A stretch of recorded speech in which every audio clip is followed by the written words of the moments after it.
ഇതിന്റെ ബേജാറായിക്കണേ കൊറേ നേരമല്ലോ. എടാ ബേജാറാവാതെ നിൽക്കോ, എല്ലാരും ഓരോ കോഴ്സിന് ചേർന്നു, ഞാൻ മാത്രം ഇങ്ങനെ നിൽക്കുക. എനിക്കാണെങ്കിൽ ഡിഗ്രി ചെയ്യാനൊന്നും താല്പര്യമില്ല. പിന്നെ ചെയ്യാണെങ്കിൽ ആ കോഴ്സിനുള്ള ജോലി എനിക്ക് കിട്ടണം. കുറെ ദൂരത്തൊന്നും പോയി പഠിക്കണത് എനിക്കറിയില്ല. എന്റെ വീട്ടിലെ അവസ്ഥ നടക്കണ കേസരി. ഇതാപ്പൊ ഇത്രയല്ലേ വിഷയം?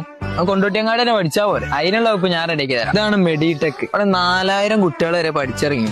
പഠിച്ചവർക്കൊക്കെ വലിയ ജോലിയും സെറ്റാക്കി കൊടുത്തത്. എടാ ഇവിടെ കോഴ്സൊക്കെ ഭയങ്കര അഫോർഡബിൾ അല്ലേ?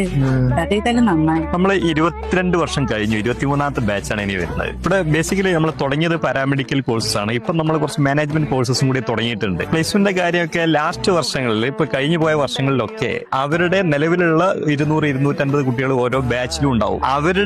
അവർ പ്ലേസ് ആയതിനു ശേഷമാണ് ഞങ്ങൾ പുതിയ ഒരു ബാച്ചിന് അഡ്മിഷൻ എടുക്കുന്നത് പോലും. അപ്പൊ എല്ലാവരും പ്ലേസ് ആകുന്നു. +2 കഴിഞ്ഞ എനി ആളുകൾക്ക്, ഇപ്പൊ +2 ഡിഗ്രി കഴിഞ്ഞ ആർക്ക് വേണമെങ്കിലും ഈ കോഴ്സ് വന്ന് പഠിക്കാൻ പറ്റും. 2 വർഷ കോഴ്സാണത്. അപ്പൊ ഞാൻ എന്നുള്ളത് നമ്മുടെ മെഡിടെക് അക്കാഡമിയിലാണ് കേട്ടോ. ഒരു ജോബ് ഓറിയന്റഡ് കോഴ്സ് ഒക്കെയാണ് നിങ്ങൾ നോക്കുന്നതെങ്കിൽ നേരെ പോരെ കേട്ടോ. AI integrated office administration, AI integrated hospital administration എന്നിങ്ങനെ ഒരുപാട് കോഴ്സസ് ഇവിടെ അവൈലബിൾ ആണ് കേട്ടോ. മാത്രമല്ല 22 വർഷത്തെ പാരമ്പര്യമുണ്ട് ഈ ഒരു മെഡിടെക് അക്കാഡമിക്ക്. ഇനിയിപ്പോ നിങ്ങൾക്ക് +2 കഴിഞ്ഞിട്ട് ഈ ഒരു കോഴ്സിന്റെ കൂടെ തന്നെ നിങ്ങൾക്ക് ഡിഗ്രി എടുക്കണം എന്നുണ്ടെങ്കിൽ അതിനുള്ള ഓപ്ഷൻസും ഉണ്ട് കേട്ടോ. അപ്പൊ 2026-27 അഡ്മിഷൻ ഒക്കെ സ്റ്റാർട്ട് ആയിട്ടുണ്ട്. അപ്പൊ വേഗം തന്നെ പോയി ജോയിൻ ചെയ്തോളൂ കേട്ടോ. മെഡിടെക് അക്കാഡമിയുടെ ലൊക്കേഷൻ വരുന്നത് നമ്മുടെ കൊണ്ടോട്ടി ബസ് സ്റ്റാൻഡിൽ നേരെ നോക്കിയാൽ കാണുന്ന ബിൽഡിങ്ങിന് 3rd ഫ്ലോറിലാണ് കേട്ടോ.